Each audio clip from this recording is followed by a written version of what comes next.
So I wanted to make this quick video because I see this at least once a week in podcast groups. People are at home, they're shelling out for a Rodecaster, which is a great product. They record their podcast and then they try to edit it. And then they open up a screen that looks like this. And they're like, what is this? What is this mess here in front of me? How do I just edit my podcast? So I'm going to quickly show you how to do that. I just want to explain what's going on here, though. This is your entire multi-track session. If you have it set up to record multi-track on the Rodecaster, this is your entire session.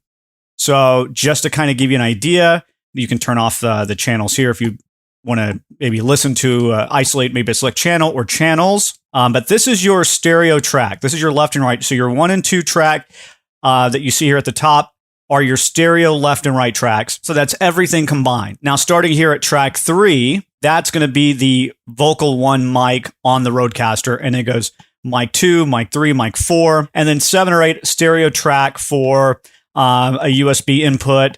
And then 9 or 10, that stereo tracks would be for the line in or phone. I'm out of the studio. I want to use the Rodecaster to record a phone interview. I'm out on the road. I'm taking the Rodecaster. Track 3 would be my mic. And then I usually will grab track 9 or 10. You don't need both because a phone is not going to be in stereo. You can use a mono track.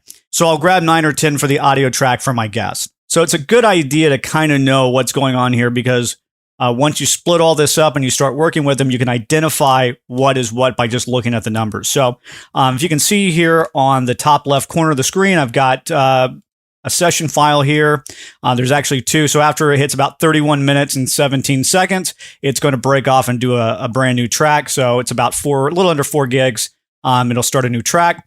So this is one entire session. So what I want to do to start to work with this mess. Now, I'm using Adobe Audition. This might be a little bit different depending on what software you're using, but it's the same concept. This is what we're going to want to do pretty much anywhere to work with these files individually. I'm going to extract channels to mono files and let that go.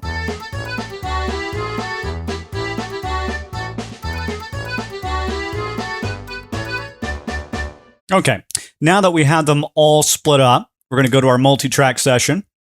And again, I told you that channel number 3 is your vocal mic. Now, keep in mind, you want to make sure you're paying attention to what pod number, what track number this is. So this is going to be the second half. So we want to find pod 3 here. Whoop, there it is. I should have opened this session with the correct sample rate, but we'll let it convert.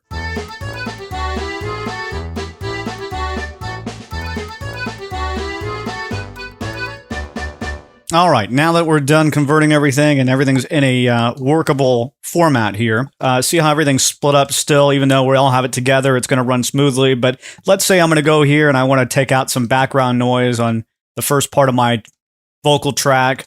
And, I want to do some changes to that particular track that I don't necessarily want to do, in the session itself.